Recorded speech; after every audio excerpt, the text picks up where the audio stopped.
Drama recap. Episode की शुरुआत में दिखाया जाता है कि पाकीज़ा के घर वाले अब भी उस हादसे के असर से निकल नहीं पाए। अकबर का गुस्सा अब एक मुसलसल चिड़चिड़ेपन में बदल चुका है। माँ उसे समझाती है कि कब तक वो पुरानी बातों को पकड़कर बैठा रहेगा।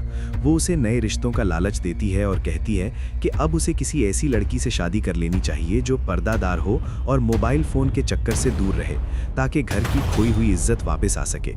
पाकीज़ा जिस खस्ता हाल जगह पर रह रही है, वहाँ उसकी मुश्किलात बढ़ती जा रही हैं। उसे पता चलता है कि वहाँ के निचले तबके के लोग, खास तौर पर गफूरा नाम का कारीगर, उसकी स्कैंडल वाली वीडियो सबको दिखा रहा है और उसके किरदार पर सवाल उठा रहा है।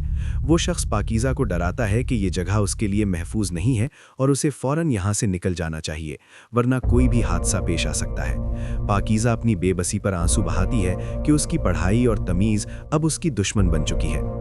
समन की शादी का सीन एक अजीब खामोशी और दुख भरा है। समन अपनी माँ से कहती है कि उसकी रुखसती पर माँ की आंखों में आंसू क्यों नहीं है। माँ जवाब देती है कि अगर वो रोई तो सब समझेंगे कि समन उनकी सगी औलाद है। ये सीन दिखाता है कि रिश्तों में कितनी गहरी दरारें हैं और हर कोई अपनी अना की जंग लड़ रहा है। पाकीज़ा चुपते चुपाते अपने पुराने घर पहुंचती है। वो अपनी माँ के लिए फल और मिठाई लेकर जाती है, ये सोचकर कि शायद माँ का दिल पिघल जाए। माँ उसे देखकर जज्बाती तो होती है, लेकिन खौफ उस पर हावी है।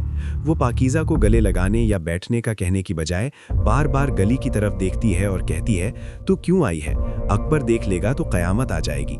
माँ उसे बताती है कि लोग अब भी उनका जीना हराम किए हुए हैं और डॉक्टर की बीवी जासूसी करती रहती है। पाकीज़ा की माँ उसे बताती है कि उसके कमरे का सारा सामान डब्बा बंद करके रख दिया गया है और अकबर ने तो सब कुछ जला देने का कहा था। वो पाकीज़ा को यासीन, जो उसे पसंद करता था, कि शादी के किस्से सुनाती है और दिखाती है कि दुनिया आगे बढ़ गई है, बस पाकीज़ा ही वहीं खड़ी रह गई है। आखिर में माँ उसे दवाई और दुआओं के साथ जल्दी से निकल जाने का कहती है, क्योंकि उसके बाप के घर आने का वक्त हो जाता है। एपिसोड के इख्तिताम पर पाकीज़ा वापस उस अंधेरे रास्ते पर चल पड़ती है जहां ना कोई घर है और ना ही कोई सहारा। उसके अपनों का दरवाज़ा उस पर हमेशा के लिए बंद नजर आता है। तो दोस्तों, क्या पाकीज़ा को कभी इंसाफ मिलेगा? क्या अकबर कभी अपनी बहन को माफ़ कर पाएगा? कमेंट में अपनी राय ज़रूर दें। अगर वीडियो पसंद आई तो धर्म चस्का ऑफिशियल को सब्सक्राइब करना मत भूलिएगा। अगली वीडियो तक के लिए